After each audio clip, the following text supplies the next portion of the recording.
C'est le porte-étendard de l'agriculture technologique, la start-up Ortix, et nous sommes avec son fondateur et dirigeant Olivier Ruchot. Bonjour. Bonjour Nicolas.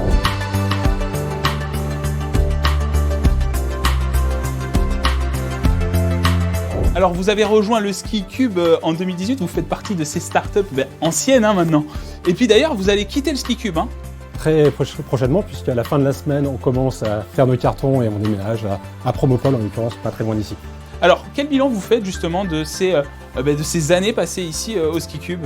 Alors, un bilan qui est globalement très positif, parce que partant d'une idée où ça germe dans le cerveau, on est tout seul, à la situation à laquelle on est arrivé aujourd'hui. On a aujourd'hui, j'emploie 4 personnes à temps complet en CDI et 2 alternants, donc on est arrivé à quelque chose de concret, commercialisé, sur lesquels les ventes décollent, donc à la fois positif. Et puis on le voit derrière vous, cette solution c'est Scopix. Alors un mot rapide sur ce qu'est Scopix. En fait, Scopix c'est une solution de traçabilité agricole. Et la vocation qu'on s'est donnée, c'est de mettre le numérique au service des agriculteurs en apportant quelque chose de très simple.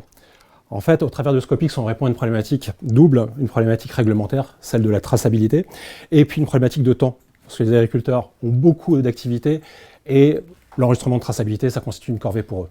Et alors, du coup, qu'est-ce que vous a apporté le SkiCube pour en arriver là? Alors d'abord, l'accompagnement de départ, partir de passer de l'idée à un prototype, quelque chose de concret, ça passe par un certain nombre de challenges, de discussions avec des accompagnants, de réfléchir à quelle est la valeur qu'on apporte, de réfléchir à comment on arrive sur le marché, tout ça fait partie de l'accompagnement. Mais en fait, pour tout dire, la partie la plus importante pour moi dans la création, c'est celle de ne pas être tout seul, c'est celle de pouvoir partager avec des pairs, c'est celui de pouvoir se confronter à d'autres perceptions. Et c'est vraiment là où on a un gain à venir ici s'installer. Et moi, je suis dans un bureau depuis des années pour croiser du monde. Et c'est pour ça aussi que vous faites le choix d'aller à Promopole, c'est une autre pépinière d'entreprise, il y aura d'autres dirigeants avec vous, c'est ça? C'est un petit peu le sens, effectivement. C'est un élément pour moi important, ce partage avec d'autres créateurs d'entreprises, d'autres entrepreneurs. Et effectivement, Promopole s'y prête beaucoup. Alors, vous quittez le SkiCube, vous allez à Promopole.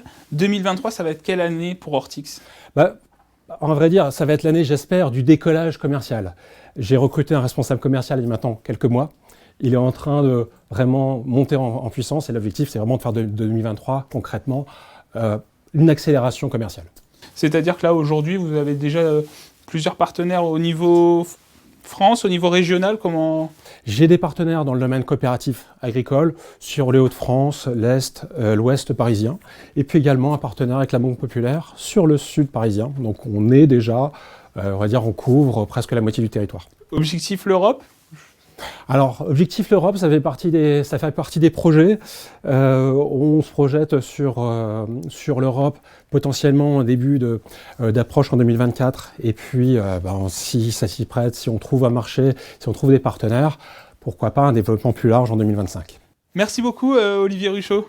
Je vous en prie. Dirigeant d'Ortix, et donc Ortix qui quitte le SkiCube après plusieurs années, puisqu'elle a été incubée ici depuis 2018 et qui a suivi un programme à la fois d'incubation mais aussi d'accélération.